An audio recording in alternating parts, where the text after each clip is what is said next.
So something that everybody thinks is that being the bad guy, being the bad boy, being tough is like of strength in business. Yeah. But it's actually a very powerful weakness. Yeah. Right, Like easily exploited. Yeah. Oh, this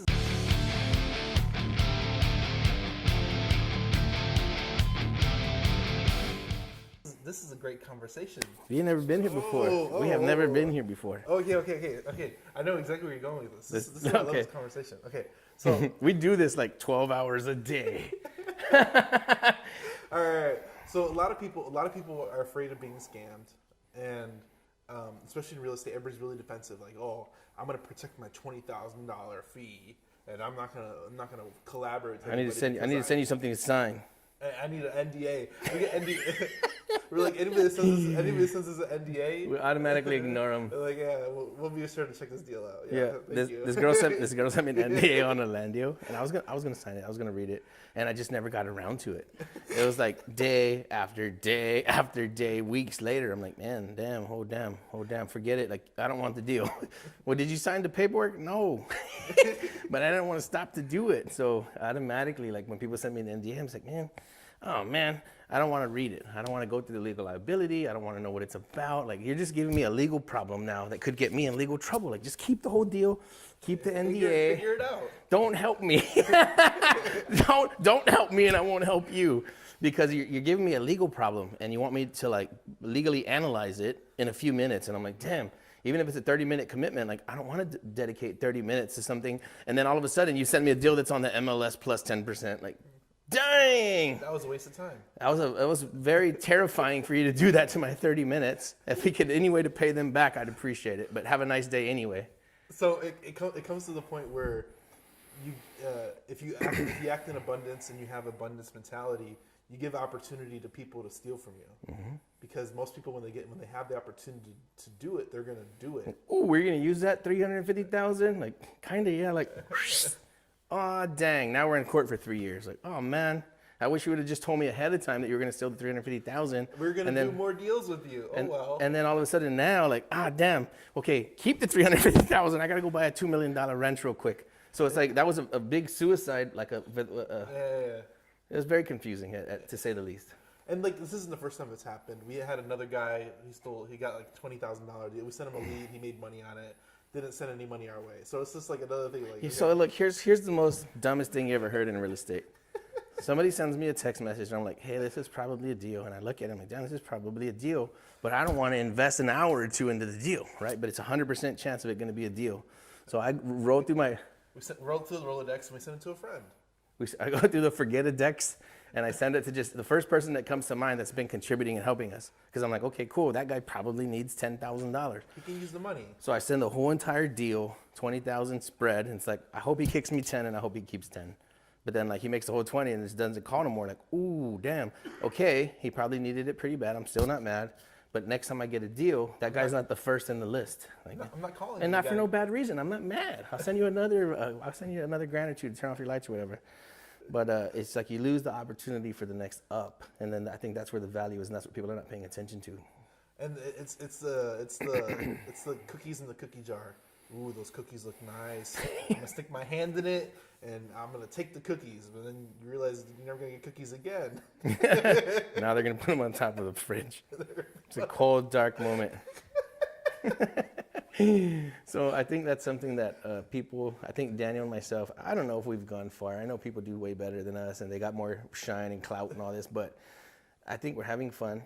It's fun. You know, we're making a little bit of impact in somebody's life somewhere, and that's a fun. We're having a lot of. The business is going pretty cool, and then we're able to practice daily manufactured happiness. If you haven't seen a manufactured happiness video, go to YouTube and type in Hive Mind, Daniel Anthony. What's it called? Manufactured happiness. It's called that? Yeah. Oh, damn. Manufactured happiness, and it's cool, man. It's just like, hey, do I just give him like 4 seconds on it? Yeah, go ahead, 4 seconds. So here's my take on it. And maybe I'm wrong, right? I just think a lot. But let's say that you're going to want to be angry, or you want to make somebody angry. You're going to have this argument with this person. Whatever story you formulated in your mind, the way that this person wronged you, now you're going to show them how angry you are in return. So the first thing you have to do, step one, is you make yourself very, very angry, right? So now you go from being in a good mood, a normal mood, to very, very angry. You're like, oh, I'm so mad when I see him. Oh, it's going down. And then when you see that person, you make a bunch, and you're like, hey, you want some of this? And the guy's like, yeah, I'll have some. Boom, now you're both pissed. But it also works in the opposite direction, right? So if you're not feeling so amazing, you make fake happiness in your body. You find a way to bring up your mood, diet, exercise, prayer, meditation, church, something. And then as you're starting to make yourself feel more happy, then you can share it with the person next to you. Yeah. And so now Daniel's laughing, he's in a good mood, we're talking shit, like things are just, we're just clicking, and it's a good vibe. So it's something that we get to practice on the daily with this business. Yeah. It's fun. It's fun stuff. That was my thesis. Let's jump back to people think they got the one up on you. I think we heard a story recently of people think they have the upper hand, but somebody's always watching, and it always comes back and always comes to light. And you may not like it when it comes to light, but somebody always knows. Yeah. Even if you think you got away with it, somebody always knows. And then stuff's on paper now. Everything has a digital record. So if you cheat somebody out of a deal, if you think you beat them and you got the better percentage by being slick or smart, that's on paper now. It's on the emails. It's on the internet. So it's a weird decision. Oh, let's talk about the one story where somebody did somebody wrong in the community, and then like, oh, why'd you block me? I just go all the way? Yeah. Okay, all right. I mean, we don't have to drop names because. So we're at They HBHS. don't know who they are if they're watching us. You know who you are. And we were at HBHS event. Charles and Mike invited us to speak, and there was like 500 people. There was a badass event, one of the biggest events I've ever been to in my life. And somebody had done somebody wrong in the hive mind. It was a deal that was going south. The guy finds a way to capture the whole deal and cut everybody else's profit down to nothing, and he did the gun to the head approach, like, hey, take it or leave it or get out of the deal. Ooh. I know there's probably a lot of reasons that might happen, like, hey, the people stopped participating, they didn't deliver on what they said, they tried to steal the lady's money. I don't know what the details are, but if you're gonna gun to the head approach like 4 or 5 hive mind members all at the same time, I kind of don't care what the reason is, and I'll tell you why. Because if I got into a situation where, hey, man, shoot, I'm about to lose $100,000, but 4 of my hive mind friends who I know, love, and trust are going to be put in a very bad position. Yeah. But no, they effed up. I want my $100,000, even though they're all going to take a negative $8,000. All right, you're out. Because I would never do that to one of my friends, never. Not even for $1 million, not even for 10 million. So if you put a price tag on treating me and my friends like that, and my wife and my friends, you're out. Yeah. Then there's no and he was like, but did you hear my side? No. Thank God that those words didn't fall on my ears. Thank God. Thank you, man. And I told him, I'm never unblocking you, because I already know that person's heart now. And I'm not saying I'm the most saintest of the ever saintest that ever sainted, but you don't do that to people. Yeah. Not to people that you think are your friends. Yeah. So what goes around comes around. Do the right things when you're supposed to, and it goes a long way. It's such a powerful. It sounds like, oh, they're preaching happiness, or like, whatever. This makes you money. This is how you make money. Be cool. Be nice to people. Over time and distance. Do the right thing. Overpay time. Overpay money. Buy people stuff. Right? Buy strangers stuff. Fix them up. Help a stranger move a car out of the way. So every time somebody's like, how's Texas? How are the people in Texas? Effing amazing. You're at a 4-way intersection. Your freaking jalopy breaks down, and all of a sudden, like 12 people get out of the car and push you into the gas station. You don't flag nobody down. You don't honk or nothing. There's no secret code. People just jump out, move you out of the way. Everybody goes about their business. Yeah. I was like, wow, that makes me proud to be from Texas and San Antonio. So I think if you take care of, it's like the karma effect. You do good, people do good for you. And so I want to point something out, because me and Daniel use words like karma and all this stuff. I'm religious. I'm Catholic. I'm proud of it. I'm happy. I go to church 3 times a month. But 3 times a month. I gotta miss something sooner or later, bro. I'm a human, man. That's a mortal sin. But like, we're just human. We're all trying to do the right thing. Yeah.